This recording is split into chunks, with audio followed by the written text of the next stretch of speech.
গাবিকে সঠিক টাইমিং মেনে বীজ দিলেন, তারপরে কি বারবার রিপিট হিট হচ্ছে, তাহলে হয়তো সমস্যা টাইমিং এ নয়, গাবির জরায়ুতে রয়েছে। সবাইকে নমস্কার, আশা করি সবাই ভালো আছেন।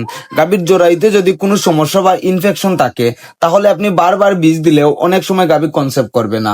আপনারা জানেন নীলফামারী থেকে আনা আমাদের দুইটা গাভীরই এ ধরনের সমস্যা ধরা পড়েছে। তাই আমরা সিদ্ধান্ত নিয়েছি আগে সম্পূর্ণ চিকিৎসা করাবো, তারপর আবার বীজ দেবো।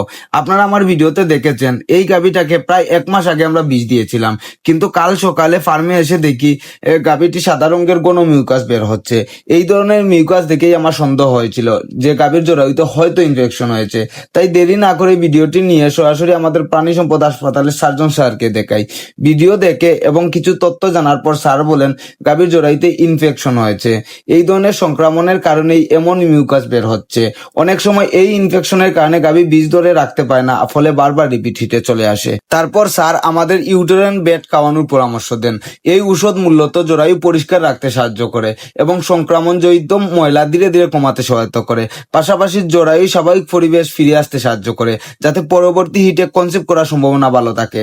স্যার আমাদের প্রতিদিন 150 গ্রাম করে টানা 6 দিন খাওয়াতে বলেছেন। আমরাও স্যারের পরামর্শ অনুযায়ী ঠিক সেভাবেই ওষুধ খাওয়ানো শুরু করেছি।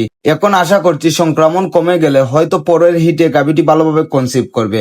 তো যাই হোক বন্ধুরা, আপনাদের কারো গাভীর কি এমন সমস্যা হয়েছিল কমেন্ট করে অবশ্যই জানাবেন। সবাই ভালো থাকবেন, সুস্থ থাকবেন। দেখা হবে পরের কোনো একটি নতুন ভিডিওতে। হর হর মহাদেব।